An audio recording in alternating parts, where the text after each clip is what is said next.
नमस्कार। डॉक्टर डेच्या निमित्ताने आज एक गुपित तुम्हाला मी उकळणार आहे। व्याधी न होण्यासाठी किंवा रोग होऊ नये म्हणून यासाठी काय करता येईल, तर एक खूप सुंदर सूत्र वाग्भटाचार्यांनी सांगितले।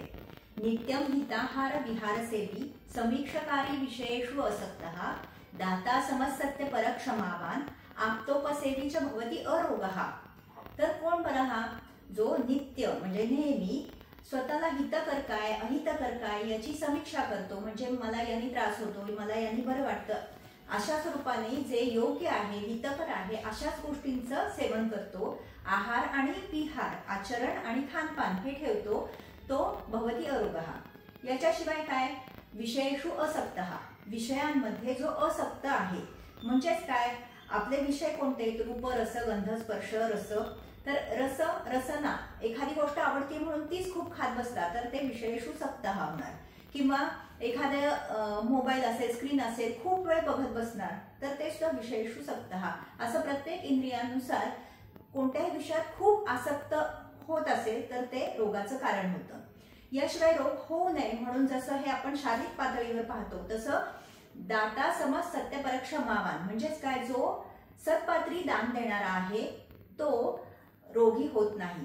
क्षमावान, ज्याच्यामध्ये सामर्थ्य आहे आणि समोरच्याने अपराध केला तरी जो त्याला क्षमा करू शकतो तो खरा क्षमावान।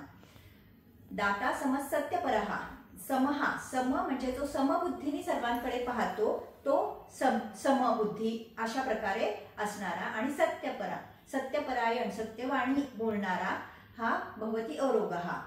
दाता समस सत्यपर क्षमावान। आप्तोपसेवी हा एक महत्वाचा क्लॉज यामध्ये आलेला आहे। आप्त म्हणजे काय याची खूप सुंदर व्याख्या चरकाचार्यांनी केली आहे। रजस्तमोभ्याम निर्मुक्ता तपोज्ञान बलेन ये येषाम त्रिकालम अमलम ज्ञानम अव्याहतम सदा आप्ता शिष्टा विबुद्धास्ते तेषाम वाक्यम असंशयम। आप्त कसे असतात की जे सत्वगुण प्रधान असतात, रजतम हे ऑलमोस्ट त्याच्यातून निर्मुक्त झालेले असतात आणि त्यांनी ज्ञानाचं तप इतकं वाढलेलं असतं की त्यांनी जे बोलेल ते खरं होतील, या स्वरूपामध्ये या लेवलला जाणारे जे आप्त असतात त्यांची नेहमी सेवा करणारे असे जे व्यक्ती असतात ते भवति अरोगः। म्हणजे यापैकी आता आपण कोणत्या कोणत्या गोष्टी पाळतो आहोत याचा आपण आपला जरूर विचार करावा। नित्य हित आहार विहार सेवेत पासून जरी आपण सुरुवातीचे 2-3 गोष्टी जरी आचरणात आणल्या तरी आपल्या आरोग्यावर खूप चांगल्या प्रकारे परिणाम होताना दिसतो। आपण काय म्हणतो, 6 दिवस मी खूप चांगलं खानपान केलं, आता 1 दिवस चीट डे, 7 दिवसातला 1 दिवस पण आपण चीट डे म्हणायला लागलो तर आपण कसं एक्सपेक्ट करायचं की भवति अरोगः।